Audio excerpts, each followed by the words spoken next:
Hello, everybody. Welcome in once again to another edition of Inside the Lions Den. And we have another double overtime game winner coming your way as I am joined now by Gabe Lechner. And Gabe, thanks so much for joining us. Your field hockey team went on the road this weekend, opened up the season 1-1, but that second win, that first win coming in a pretty cool fashion, 5-4 in double overtime against Mercyhurst. You scored the game winner, not your first game winner, but, to get your first win of the season, just take us back to that moment and kind of, how it developed and then, of course, how you felt afterward. Yeah, so I feel like the goal itself, anyone can score a goal. I was in the right place at the right time. And I feel like the buildup of the goal as well was really exciting. It was in our 16. It was coming out. Millie dribbled halfway up the field. And when you play with 7 people, you have a lot of space. Sure. Passed the ball to Ellie in the middle and then back out to Molly, who took it in line, beat a defender 1v1, passed to me, and then we got a goal out of it.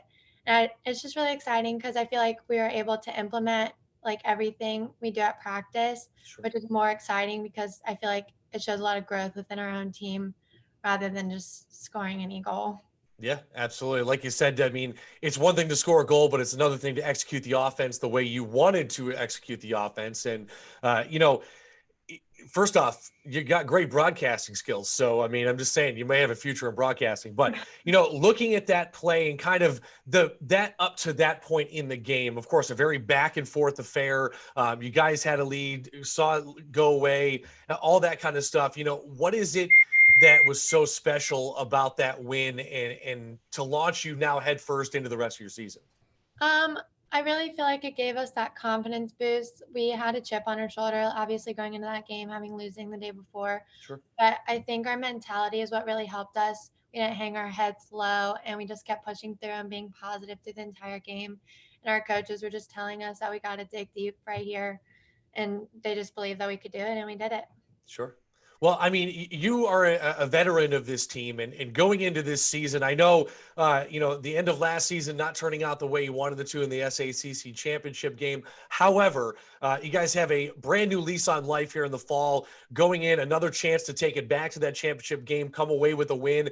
And then, of course, you have the NCAAs coming back as well. So, going into this season as one of the veterans of this team, what have you been telling your teammates and what have been some of your goals heading into the season?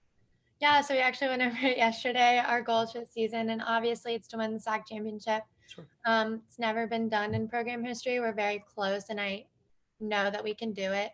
We're all putting ourselves in the position to be able to do it. Mm-hmm. And with our new coaching staff, I truly do believe that we'll be able to get there. Well, you mentioned kind of you haven't won it yet, but a very small existence for this program overall. And you guys have been there a whole lot. So, what would it mean to you this year going to that championship game and winning that for you and your teammates? It would just feel like we truly have accomplished something. I feel like we accomplish something every day. We go to practice, we all give 110%. But to be able to say that we fully, like, we're champions, like, I feel like that's a great feeling to just share. Because, like, these aren't just, like, my teammates. Like, they're my best friends or my family. And, like, us together, our connections on the field these days, like, I know that we can get there. Sure.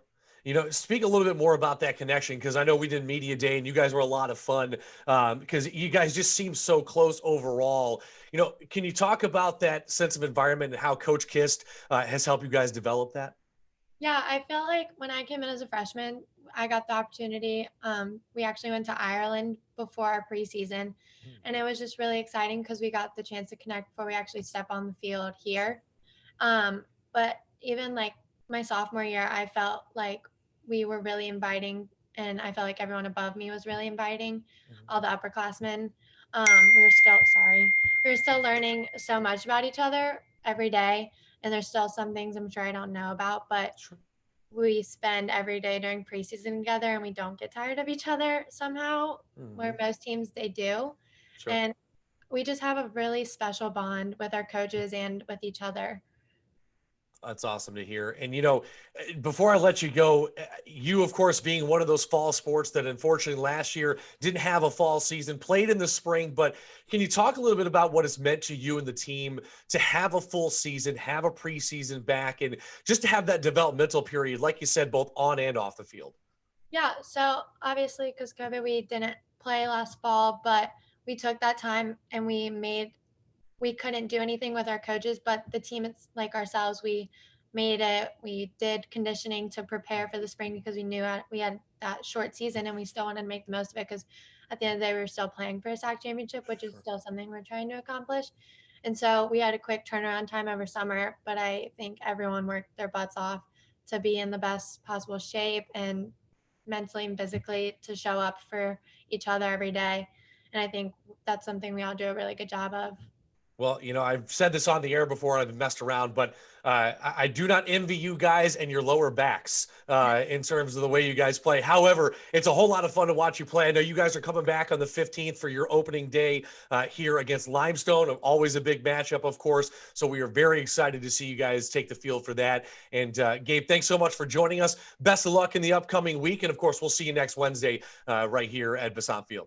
Thank you so much for having me. My pleasure. All right, for Gabe Lechner, I'm Mike Lennon. You guys go enjoy the rest of your day. And as always, go Royals.